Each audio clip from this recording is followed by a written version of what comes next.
20 minutes to 9 p.m. Welcome back to Salami. It's time now for the Tech Talk. And tonight we're going to be speaking to Jan Vermulan, who's a senior journalist at My Broadband. Now, earlier in the week, many South Africans awoke to news of fraudulent activities. Now, I'm not talking about the Guptas. We're talking about Experian, as per se. Now, Standard Bank, Absa, and FNB have responded to a massive data breach in South Africa. South Africa's major banking groups have responded to this breach at credit bureau Experian, where the personal details of as many as 24 million South Africans and as much as 800,000 business entities were exposed to a third party. Experian, who is a consumer credit reporting company, said on Wednesday, August 19th, 2020, that it experienced a breach of data. Now, the breach has been reported to authorities and South African banks, together with Experian, SA BRIC, which is the South African Banking Risk Center, to identify which of their customers have been affected or exposed to this breach and to protect their personal information even as the investigation unfolds. The services involve the release of information which is provided in the ordinary course of business or which is publicly available. Now, to talk to us a bit more tonight, we welcome Jan Vermulan, who is a senior journalist at My Broadband. Jan, good evening and welcome to the program once again. Great to have you with us. Good evening. It's a pleasure to be here. Thanks for taking the time. Firstly, South Africans wake up to fraud every day, but fraud of this magnitude, right? I want to talk about stats. Has such a incident, we had a chat a few months ago regarding a crypto jacking incident, etc., right? Fraud hacking in this magnitude. Has this happened before in South Africa? And is this something that we should be really worried about? Yes, something much larger has happened in the past, in fact. And to be clear, this is not a hack. If Experian has come out and clarified the matter, now provided that Experian is telling the truth, and really we have no reason to doubt them at this stage. What happened here is that Experian provided the normal data it collects. Experian is a credit bureau, right? They amass hordes and hordes of personal data of everybody in the country who is participating in the economy and has a bank account. And, if you've got anything that even hints at credit, they have information on you. And so they amass all of that data and then they sell it. Now, a typical customer would be a bank when they are doing credit checks and that sort of thing. But that's not the only people that these credit bureaus sell your data to. They'll sell it to any kind of business, really. And what happened in this particular case is an individual went to Experian and claimed to be a representative of one of Experian's clients and said, oh, yeah, I work for company X. Please give me the data that you have licensed to company X, please. And Experian duly obliged. So it's actually important because firstly this leak or breach is not quite as bad as the initial hype suggested it is. There was a lot of confusion following SABRIC's initial press release on this thing. But the amount of attention on this thing gives us an opportunity to talk about something that's even more important than the magnitude of a potential hack on a credit bureau like Experian. And they're not the only credit bureau in the country, by the way. TransUnion is in South Africa, as is XDS. The bigger issue here is that these companies are able to collect your data and sell it to whoever they want without your consent every time, right? So what I mean there is it's okay if you go to the bank and the bank says, can we get your information from a credit bureau? And you say yes, and then you've given consent. But if another company comes to Experian or XDS or TransUnion and says, we would like to purchase a database of people, you should be able to opt out of that. And you can't. And so, so to be clear, the issue here is not that this person ended up with the data. They can actually legally purchase this data. It's that they got it for free. It's that they went to Experian and lied about who they were or who they represent, at least, and effectively allegedly defrauded Experian in that way. By claiming to be working for someone they're not, and then getting their hands on that data. Now, Experian says that its investigation suggests or has revealed that this alleged fraudster didn't have particularly creative or nefarious purposes. All this person wanted to do was spam. He wanted to do some direct marketing. He wanted to sell insurance and credit products. And he wanted to spam out his products to, a list of, cell phone numbers, SMSs, or emails. That's it. That's what he wanted to do with the data. Now, Experian made a statement saying the investigations indicate an individual in SA purporting to represent a legitimate client fraudulently requested services from Experian. Now, you mentioned something earlier that without consent information can be sold. Is it possible that some of the information of the isolated accounts or people were actually leaked and given off to other third-party fraudsters? Is there a possibility that maybe my details could be compromised? What do you make of that? Right. And that is, I think, what the banks are concerned about. And the Experian says that based on what it's found, no, right? But that doesn't mean it's certainly not impossible. And that's banks, by their very nature, are quite conservative. And that's why you're seeing a lot of confusing messaging around this incident, right? You'll see Sabric coming out with a fairly alarming notice to the press to say 23 million South Africans' private banking information has been compromised. And then Experian coming out shortly after that saying, whoa, this isn't nearly that big a deal. This is what happened. And then the banks following up with advice on how to protect yourself, making it sound like a big deal again. And this is where the distinction is banks are going to play it extremely, extremely safe. If there is a 0.1% chance that your data has landed up on the open internet or in the hands of somebody with criminal intent, then the banks are going to try to make sure that you not only know about this, but that you take every precaution to protect yourself from that. And sorry, I didn't even answer your previous question.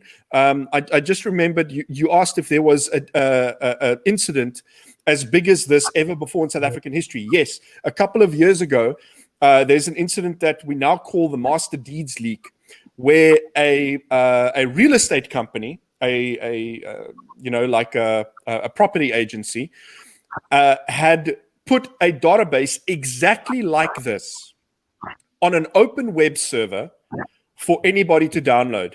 So if you stumbled upon this open web server, you could just download this database. It was unencrypted. It wasn't even compressed. You just downloaded straight from the website. 60 million South Africans potentially. So 40 million in that database dump. But if you knew what you were looking for, you could then go and find their live database, and it wasn't adequately secured. So you could just log into their live database and pull the records of 60 plus million South Africans. So that's like every South African alive today, some who are dead, and like they had the ID numbers and names of like newborn babies in that database that was just available on the public internet. So we have had data leaks even much larger than this one. In fact, every South African should assume that any hacker out there who wants to can know your ID number. Your ID number is no longer a secret and private thing, Right. So our thinking around security in South Africa needs to take that into account. Assuming that everybody knows your ID number, how do we think about security? Because ID numbers are often used as a security check when you Yes. speak to someone on the phone and stuff, and we have to drastically rethink that. Yes. Now, you mentioned earlier that the banks will say, okay, protect yourself. What should you do in this circumstance if you are susceptible to a fraudulent breach or a hack of this magnitude, or a breach rather? What can one do to protect themselves? Right. So there's been a lot of useless advice and one or two pieces of practical advice. So let me give the two pieces of the most practical advice I've seen online for this specific data breach. So number one, go and pull your credit record. Right. So each of those three agent credit bureaus have a way for you to get your credit record. So TransUnion is the least helpful. TransUnion lets you pull your credit record once every 12 months. Then Experian has a service called mycreditcheck.co.za, and you can that's for free. You sign up to mycreditcheck.co.za, and for free you can pull your credit report as often as you want. And then XDS has a service called splendy.co.za, and that also has a free version. That's quite useful. Like they give you the same basic information as my credit check does. And what that tells you is if someone has tried to open up credit in your name, it'll be listed there, and so you can monitor it that way. So this is quite an active form of monitoring. You have to log into these services every so often to pull your credit record and see what's going on. And plus, it's just a good thing to manage your credit record, by the way, to make sure like something bad isn't happening, causing your credit score to go down. So that's the one thing, and I'll get to more active monitoring a bit later. The second piece of really useful advice was that if you feel that you are, or not just feel, if you credibly think that your identity has been compromised in some way, so someone has actually opened up accounts in your name, or something else has happened, that you think that your identity is compromised and someone is perpetrating fraud in your name, you can go to a free service in South Africa called the Southern African Fraud Prevention Service, safps.org.za. And you can apply for what they call a preventative listing, or a preemptive listing, a protective listing, protective registration of your identity. So they've got all the contact details on their website, but it's protection@safps.org.za. You can mail them, or there's a form on their website that you can fill in to apply. This is not automated, so you can't just do it and then you're registered. I think that they do some first order checks to see that you are actually in danger, or that your identity has been compromised. Because when you do this, when you go into that protective registration, they put a lock on your profile, so that if any kind of credit stuff happens in your name, it automatically gets flagged for review. So if someone goes to Woolworths to try and open an account in your name, it just automatically fails and says this has to go for review. So that's not something to be undertaken lightly. And then one last piece of advice that I've seen from security companies is you can register for an identity monitoring service.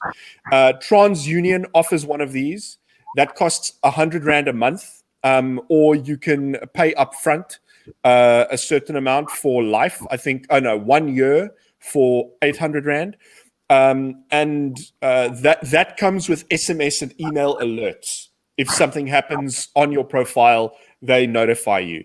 I haven't seen a similar service in South Africa, but there might be. So you can look around for other identity monitoring services in South Africa. But I know of the TransUnion one, and by all accounts, it works quite well.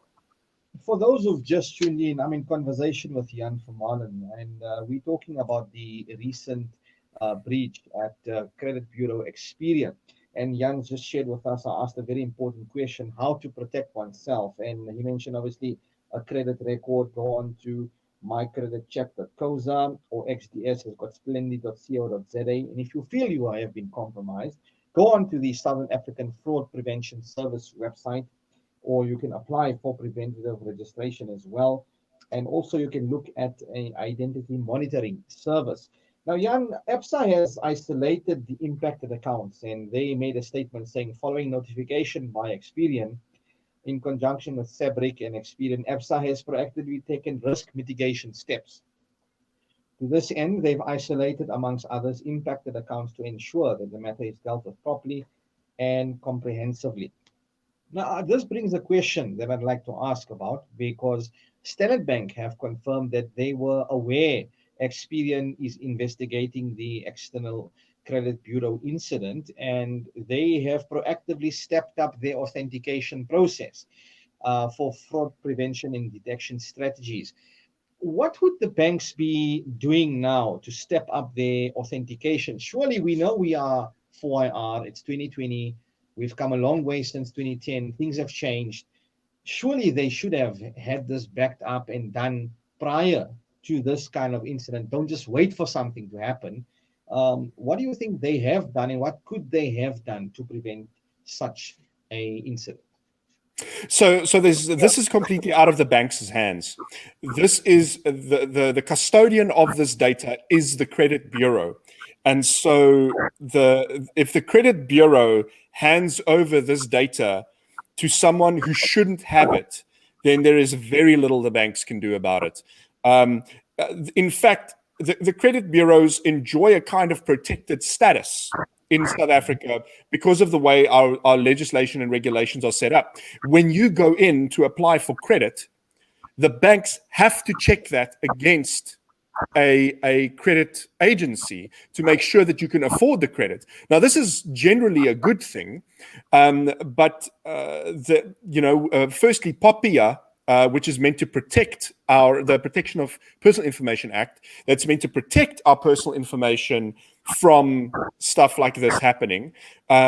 Firstly, that took a very long time to implement. But secondly, it also doesn't really prevent the credit bureaus from selling your data like they do. Right. And so there's a weakness in South Africa's legislative framework in this respect, where credit bureaus are able to enjoy a kind of protected status. They are fed your personal information from your bank by law, and then they're allowed to monetize that data, right? And so there's a much larger issue at play here. And so, yeah, unfortunately, all the banks can do when something like this happens is respond. So yes, they already have all kinds of anti-fraud and anti-money laundering processes in place. And when something like this happens, they can just try to step that up. So they get the list of 23 million names and ID numbers that have been potentially leaked. And then they say, great, for the next while, if anything happens on, with respect to these names, to these identities, then extra scrutiny, a flag must come up or something to say, be extra careful about this, make 100% sure you are dealing with the correct person, make 100% sure that the ID document and other identifying information they provide is 100% accurate. And so, yes, to your point about the 4IR and so on, what we're seeing at banks is that they are adopting more ways of authenticating that you are who you say you are. Chief among them is biometrics. So you're seeing more facial recognition, you're seeing more fingerprint recognition in banks. And so those are the kinds of measures I expect them to put in place to try and make 1,000% sure that somebody whose identity has potentially been compromised does not become a victim of fraud. Jan, thank you for your contribution tonight. You've made some various and valid points. And I'm sure the viewers and listeners would obviously benefit from what has been discussed. Well, that's where we leave it for tonight's discussion, Jan Vermeulen. Thank you for your time tonight. Once again, it's always a pleasure hosting you. Until we chat It's again, be safe it's been a huge and pleasure to be here. Thank you so much. Have a nice night. ensure our bank accounts are also sanitized for our own sanity. Keep well, Jan. Take care. You too. You too. Cheers.